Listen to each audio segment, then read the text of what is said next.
रात के ठीक 12:07 हो रहे थे।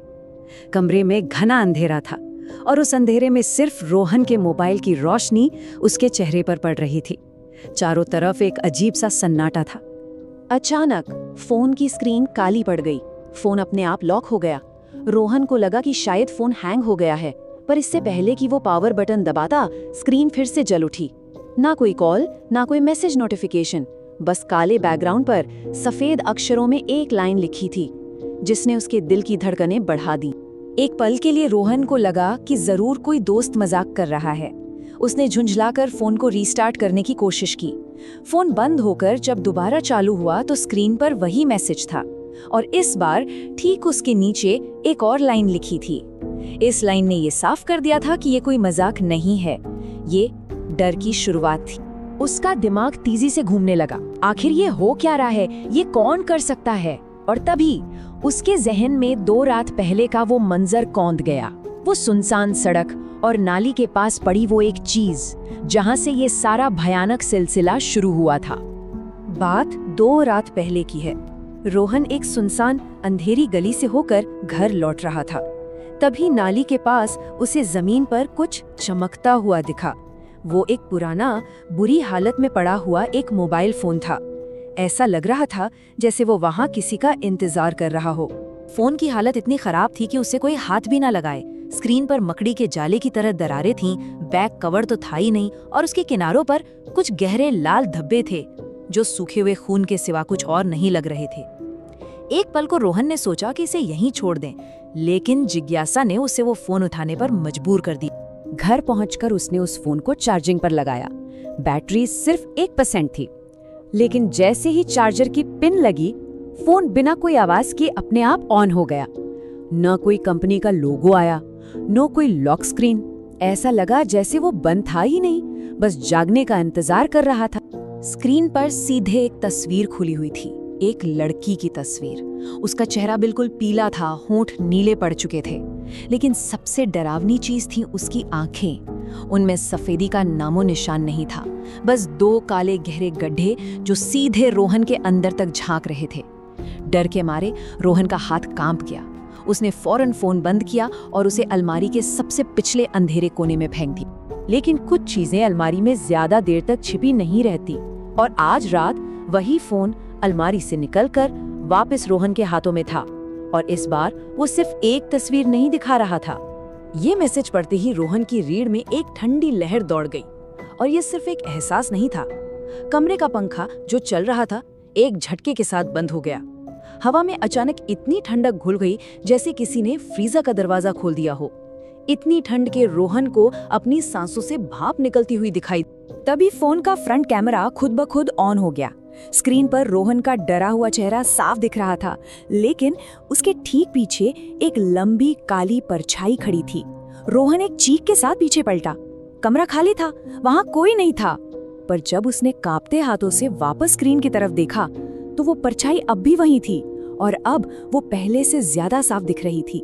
फोन पर एक नया मैसेज आया। रोहन की आंखें स्क्रीन पर जम गईं। वो परछाई बहुत धीरे धीरे अपना सिर ऊपर उठा रही थी, और जब चेहरा सामने आया तो वो वही चेहरा था। वही पीली त्वचा, वही नीले होंठ और वही खाली काली आंखें। स्क्रीन पर एक नाम उभरा, अन्वी, और उसके साथ एक भयानक सच। 3 साल पहले इसी मोबाइल की वजह से मेरी मौत हुई। अब ये फोन किसी का नहीं रहता, ये किसी को ले जाता है। रोहन का दिमाग सुन्न हो गया। उसे 3 साल पुरानी वो खबर याद आ गई। एक लड़की की लाश मिली थी, लेकिन उसका मोबाइल वो कभी नहीं मिला था। उस रात के बाद एक भयानक खेल शुरू हो गया, अन्वी के बनाए नियमों का खेल। हर रात वो हुक्म भेजती, लाइट बंद मत करना, दरवाजा मत खोलना, कोई पुकारे तो जवाब मत देना। ये सिर्फ मैसेज नहीं थे, ये वो जंजीरें थी जो धीरे धीरे रोहन की जिंदगी को जकड़ रही थी। एक रात उसे दरवाजे के बाहर से एक बहुत जानी पहचानी आवाज सुनाई दी, उसकी माँ की आवाज। रोहन, बेटा दरवाजा खोल।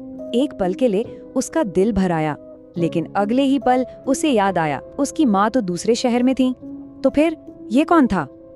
तभी उसका फोन वाइब्रेट हुआ। स्क्रीन पर जो लिखा था वो एक धमकी नहीं, एक ऐसा जाल था जिसमें से निकलने का कोई रास्ता नहीं था। हर तरफ मौत थी, दरवाजा खोलो तो वो अंदर आएगी और अगर दरवाजा बंद रखा तो तुम बाहर चले जाओगे, हमेशा के लिए। इस बेबसी ने रोहन के सब्र का बांध तोड़ दिया। वो जोर से चीखा और उसने वो फोन उठाकर अपनी पूरी ताकत से सामने की दीवार पे दे मारा। उसके दिमाग में बस एक ही ख्याल था कि ये सब खत्म हो जाए, अभी इसी पल।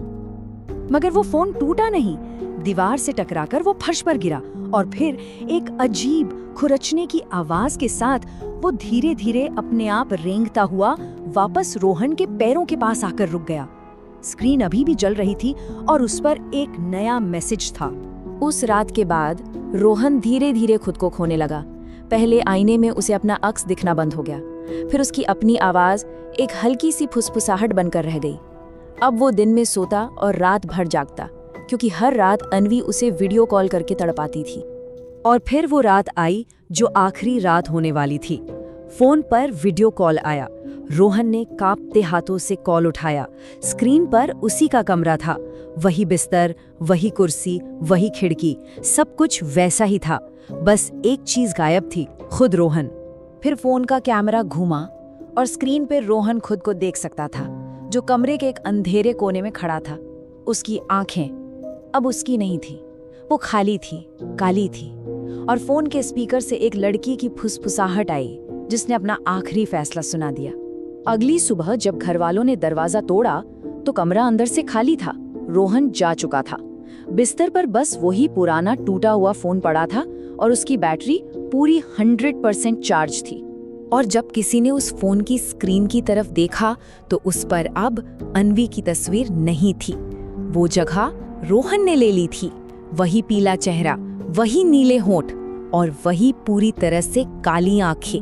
रोहन की उस तस्वीर के ठीक नीचे एक आखिरी लाइन लिखी थी, जो एक चेतावनी भी थी और शायद एक न्योता भी, जो इस कहानी को हमेशा के लिए जारी रखने वाला था। तो अब सवाल ये उठता है कि अगर कभी किसी सुनसान सड़क पर ये टूटा हुआ फोन पड़ा मिले और उसकी स्क्रीन पर ये कहानी चमक रही हो, तो क्या उसे उठाने की हिम्मत की जाएगी या कहानी को आगे बढ़ने दिया जाएगा?